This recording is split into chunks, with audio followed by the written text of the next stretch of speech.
నమస్తే, welcome to RTV. నేను Sachin. America Iran second round peace talks ఎందుకు క్యాన్సిల్ అయ్యాయి? ఇన్సైడ్ టాక్స్ ఏంటి? డీటెయిల్గా మాట్లాడుకుందాం. ఎంతో కీలకమైన డిప్లొమాటిక్ మిషన్ లాస్ట్ మినిట్లో క్యాన్సిల్ అయింది. సెకండ్ రౌండ్ పీస్ టాక్స్ అని ఎంతో హడావుడి కూడా జరిగింది.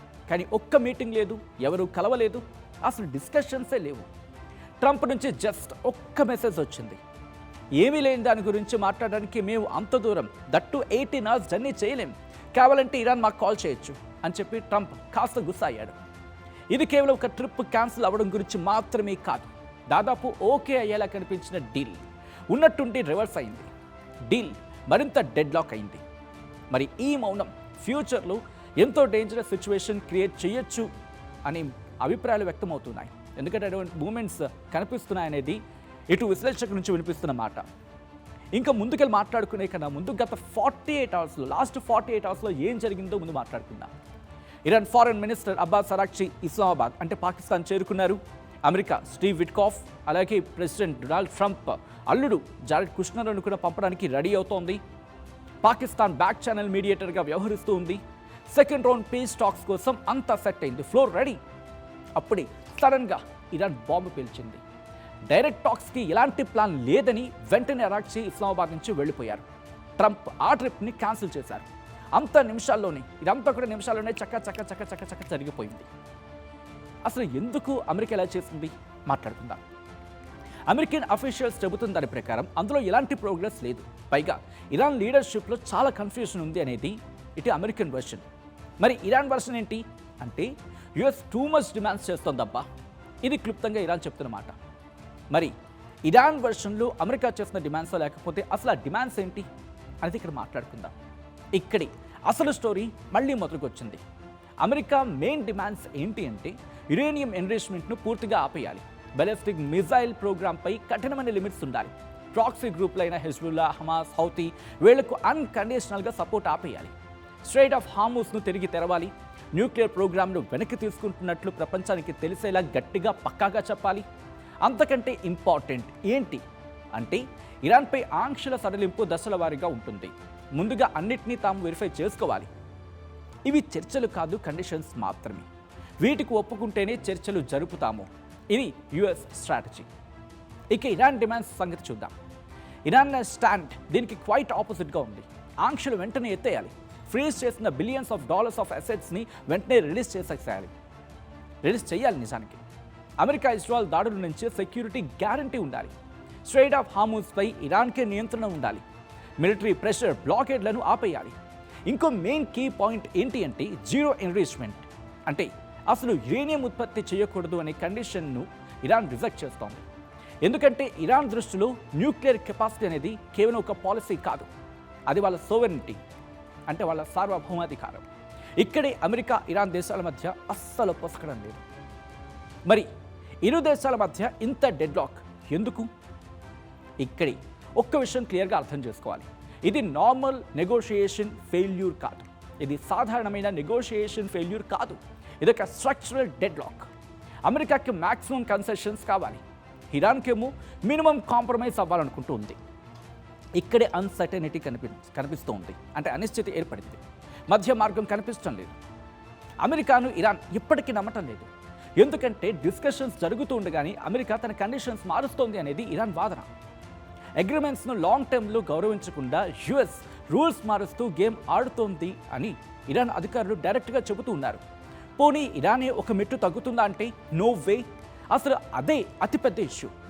అమెరికా ఏమో ముందు మీరు కండిషన్స్ ఒప్పుకోండి, ఆ తర్వాత మేము శాంక్షన్స్ ఎత్తేస్తామంటూ ఉంది. ఇరాన్ మాత్రం ముందు మీరు శాంక్షన్స్ ఎత్తేయండి, ఆ తర్వాత మేము కండిషన్స్ ఫాలో అవుతాం. ఈ ఒక్క డిసగ్రిమెంట్ కారణంగా ఎన్నో ఏళ్ల డిప్లొమసీ అట్ట ఆగిపోయింది. ఇది అంతులేని సమస్యగా మారింది. అయితే ఇండైరెక్ట్గా వార్ ఇంకా కొనసాగుతూనే ఉంది. యుఎస్ నేవీ బ్లాకేడ్ యాక్టివ్గా ఉంది. ఇరాన్ కూడా అస్సలు తగ్గేదే లేదంటోంది. షిప్పింగ్ రూట్స్ని టార్గెట్ చేస్తామని అమెరికాకు వార్నింగ్ ఇచ్చింది. హార్ముజ్ దగ్గర హై టెన్షన్ కంటిన్యూ అవుతోంది. టెక్నికల్గా చెప్పాలంటే ఒక పక్క మిలిటరీ ప్రెషర్ పెట్టుకుంటూనే మరో పక్క నెగోషియేట్ చేస్తూ ఉన్నారు. ఇలాగే రోజులు గడుస్తున్నాయి, కానీ పరిస్థితి ఇప్పటికీ మారటం లేదు. అసలు లాస్ట్ 10 daysలో ఏం జరిగిందనేది మాట్లాడుకుంటే దీనికి సంబంధించి కాస్త క్లారిటీ వచ్చే అవకాశం ఉంటుంది. దీనికోసం ఒక 10 రోజుల క్రితానికి వెళ్దాం, అంటే 10 రోజులు బ్యాక్ వెళ్దాం. అది Pakistan, Islamabad. First round talks జరిగాయి. 21 అవర్స్ అంటే ఎగ్జాక్ట్గా 21 గంటల పాటు డిస్కషన్స్ జరిగాయి. బట్ డీల్ సెట్ కాలేదు. కానీ ప్రోగ్రెస్ సాధ్యమే అని రెండు వైపులా అనుకున్నాయి. షేక్ హ్యాండ్స్ కూడా ఇచ్చుకున్నారు. వారం రోజుల క్రితం బ్యాక్ ఛానల్ డిప్లొమసీ కూడా మళ్ళీ స్టార్ట్ అయింది. పాకిస్తాన్ సోకాల్డ్ మీడియేషన్ మరింత పెంచింది. చర్చలు కూడా కొనుక్కొచ్చేలా సీన్ క్రియేట్ చేసింది. ఆ సీన్ అలా క్రియేట్ చేసేసింది.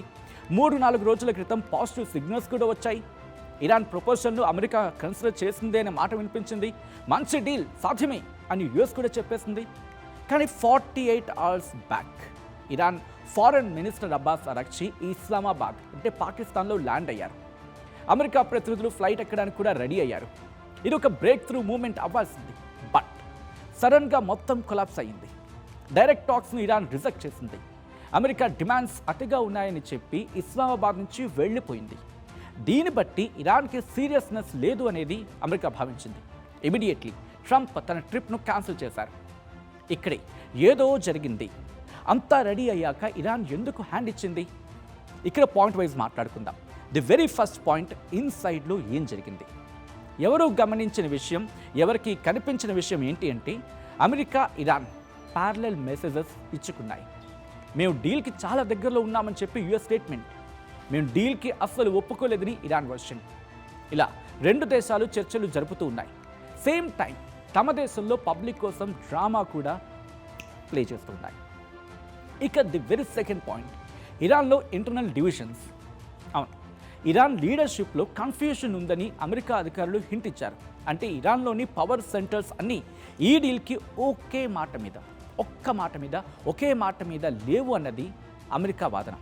ఎందుకు అంటే ఇరాన్లోని కఠిన వైఖరి అవలంబించే అయాజీసీ చర్చలు జరుపుతున్న పాలకుల మధ్య క్లాష్ ఉంది అనేది అమెరికా పాలకుల వర్షన్. ఇక మూడోది, ట్రంప్ ప్రెషర్ స్ట్రాటజీ. ట్రంప్ నిర్ణయం ఆవేశంతో తీసుకున్నది కాదు, ఇదొక పక్కా స్ట్రాటజీ.